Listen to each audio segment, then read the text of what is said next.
Último bloque en Entre Líneas y nos vamos a meter a hablar de economía con el economista del IERAL de la Fundación Mediterránea, Marcelo Capello, que hace referencia a lo que ocurrió especialmente en la última semana, de dónde viene esa turbulencia de la última semana, dónde está la raíz de ese problema y qué puede pasar de aquí para adelante.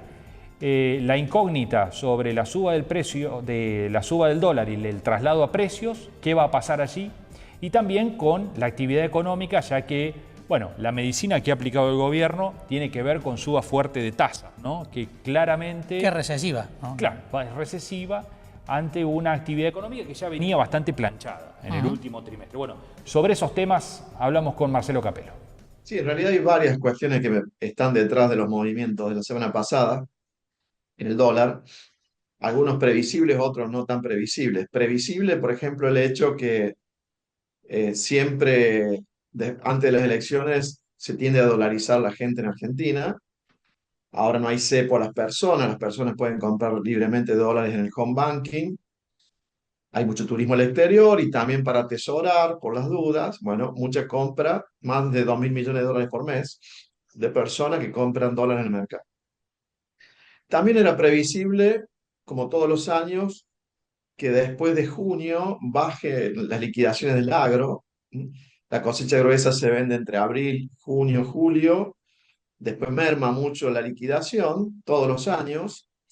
Este año incluso se estiró un poco más por el tema de la vigencia de la reducción de los derechos de exportación hasta el 30 de junio, que hizo que se liquidaran en las primeras 2 o 3 semanas de julio todavía mucho.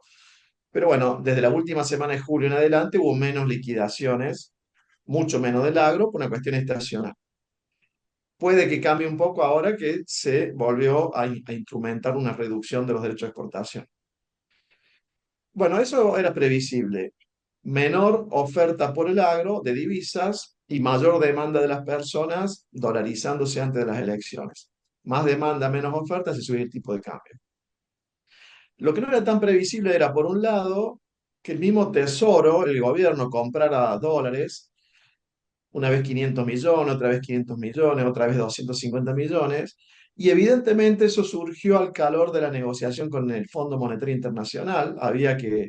Se estaba revisando el acuerdo para ver si se aprobaba el primer trimestre, y uno sospecha que lo que debe haber ocurrido allí es que desde el fondo le habrán dicho a la gente del gobierno: prácticamente no has acumulado reservas, había metas de acumulación de reservas, tenés que comprar dólares y tenés que comprar dólares aún dentro de la banda, no en el piso, y ahí el Tesoro no tuvo más remedio que salir y comprar para que se firmara la revisión. Curioso Porque que si no se compró explica, cuando estaba más arriba y no cuando estaba más abajo, ¿no? si no, no se explicaría de que salió a comprar cuando ya había empezado a subir, con el riesgo de que eso lo hiciera subir aún más al tipo de cambio. Pero evidentemente ahí hubo algo con el fondo y la necesidad de salir a comprar. Y bueno, y además el cambio de la política monetaria, que se pasó a un sistema que se llama de tasas endógenas, donde la tasa de interés se fija en el mercado por oferta y demanda de liquidez. Al principio, cuando se cambió ese sistema y se desarmaron las LEFI, al principio hubo mucha liquidez, bajó mucho la tasa de caución, y al poco tiempo se revirtió, empezó a haber iliquidez y subió mucho la tasa. Y el gobierno ahora además también está incentivando esa suba, o incentivó la suba de tasas. Por algunos instrumentos se está pagando un poco más de 4% por mes de tasa de interés. Recordemos que la inflación del último mes fue 1,6% y la tasa supera el 4%. Quiere decir que la tasa real es muy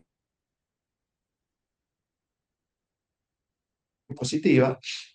Las regresos, en lugar de ir al dólar, que haga carry trade en todo caso, pasó a formar parte de los mecanismos de contención. Bueno, ahora que tenemos, la semana pasada terminó en 1.375 pesos por dólar. Subió 13% el tipo de cambio en los últimos 2 meses. Tampoco es tanto para la historia de Argentina, hablar de un 13% no es tanto. La banda superior no quedó tan lejos, la banda superior hoy está en 1.450 pesos.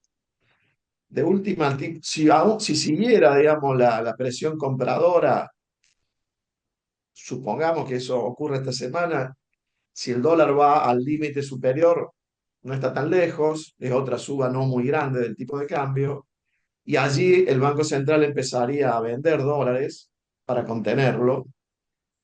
Y yo creo que si bien las reservas son negativas, pero las reservas brutas son superiores a 40.000 millones de dólares, tiene espalda como para calmar el mercado, al menos en la banda superior. Aunque ahora la estrategia es tratar de que no suba no pase de 1.400 pesos, sobre todo actuando con la tasa de interés alta para incentivar que la gente se quede en pesos. En todo caso, la incógnita es cuánto le va a pegar a la inflación, lo que ya pasó con el dólar. En julio aparentemente hubo poco traspaso a precios, traspaso de la suba del dólar a los precios. Veremos en agosto, pero me parece que ya con una suba de 13% del dólar, y si subiera un poco más, y algo va a ir a precios, ya lo más probable es que en agosto la inflación, en vez de empezar con un 1 empiece con un 2. De todas maneras, no sería tan complicado que haya una inflación de un mes del 2, y algo, aunque no sea ya 1 punto y algo. Si allí termina la situación, no ha sido nada, no sería nada dramático. Lo que sería complicado es que no lo pudieran parar en todo caso el dólar en la banda superior, ¿no? Que yo a eso le doy poca probabilidad. Ujú. Marcelo, y acá hay, la duda es traspaso a precios, como mencionabas recién, y por la política de tasas, impacto en la actividad económica, que de alguna manera ya se había empezado como a ralentizar un poco, ¿no? La recuperación que había tenido, diríamos, hasta el primer trimestre capaz de este año. Sí, los últimos 3 meses como que la actividad sube o baja un poquito, pero si uno lo ve no en la interanual, sino en la intermensual, se tiende a estancar la actividad, pero a su vez dentro de ese estancamiento tenemos algunos que todavía le va muy bien, como sobre todo los que dependen más del crédito, venta de autos, motos, electrodomésticos. En cambio, los que dependen más del consumo masivo, o sea, del salario real, están muy chatos, estancados o en caída. La venta de alimentos, bebidas, etcétera. Bueno, esto, si parte de la suba del dólar va a precios, tengamos en cuenta además que los alimentos están más ligados al valor del dólar, ¿cierto? Porque es un producto que se exporta. Eh, en ese sentido, se agravaría la situación para el consumo masivo, ¿cierto? Haría caer el salario real en agosto, por ejemplo, y eso que ya estaba complicado seguiría con problemas, que es el consumo masivo.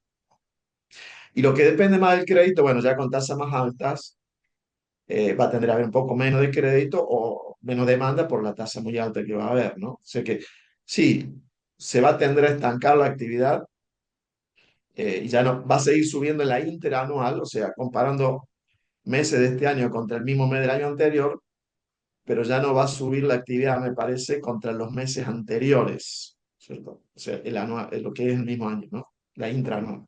Está bien.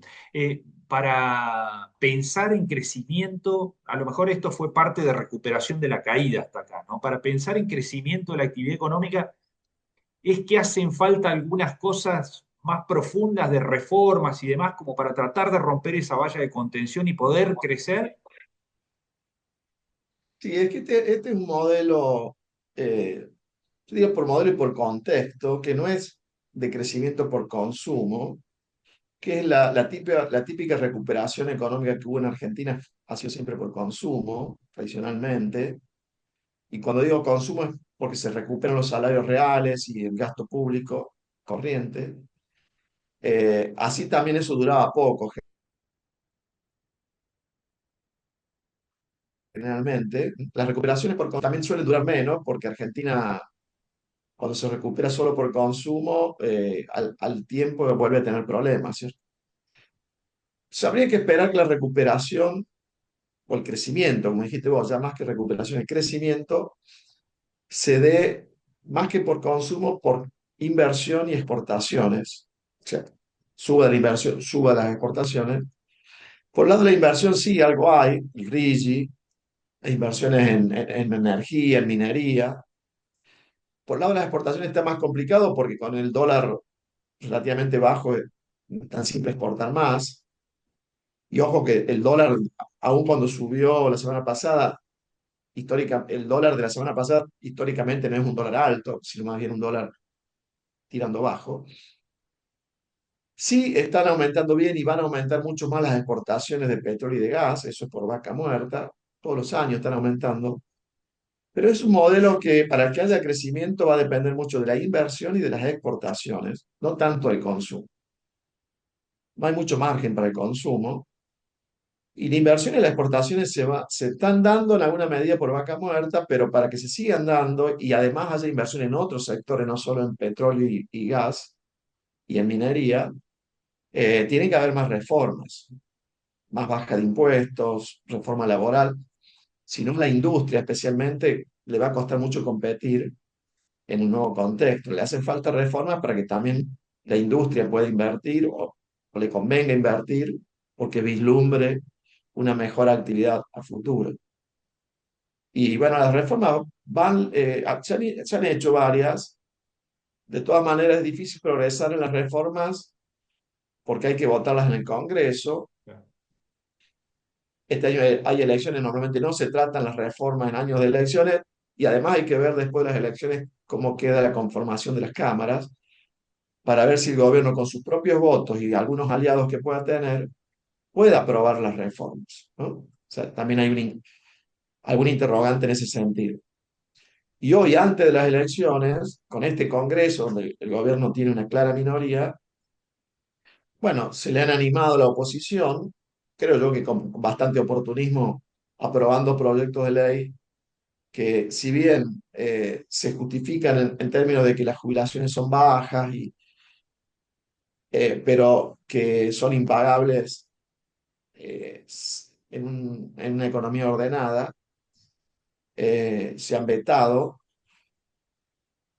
pero en los mercados, eso es parte del ruido que hay en los mercados de estos días, y va a haber más ruido a futuro si eso se consolida, si en los mercados se consolida la percepción de que la oposición le maneja el gasto público al gobierno del Congreso, o sea, si aprueba leyes que le incrementen el gasto y lo sacan del equilibrio fiscal, y bueno, así va a ser difícil que haya crecimiento, como planteaba vos recién, ¿no? Por eso, ya sea por el resultado de las elecciones, ya sea porque este gobierno le dé más importancia a la negociación y a la coordinación con otras fuerzas políticas que le puedan llegar a votar algunas reformas, esa cuestión política va a pesar mucho en la economía en los próximos meses si no se la puede manejar medianamente bien. Bueno, ahí estaba el economista del IERAL de la Fundación Mediterránea, Marcelo Capello, analizando el escenario económico y los interrogantes que surgieron en los últimos días. Sí, cómo se abrió un escenario de turbulencias bastante antes de lo que se esperaba, ¿no? De las elecciones, lo que impactó también está impactando ya en los precios y puede llegar a complicar una previsión que había hecho el gobierno de llegar con una inflación muy baja a la elección y con el dólar contenido. Hay que ver cómo se van desarrollando estos hechos y qué impacto pueden llegar a tener en las elecciones de octubre, que son muy importantes. Muchos economistas ya hablan de que agosto seguramente va a empezar con 2. Claro. En inflación, siempre y cuando la cosa quede como está, ¿no? Hasta aquí no haya ningún recrudecimiento a lo largo del mes, que es largo.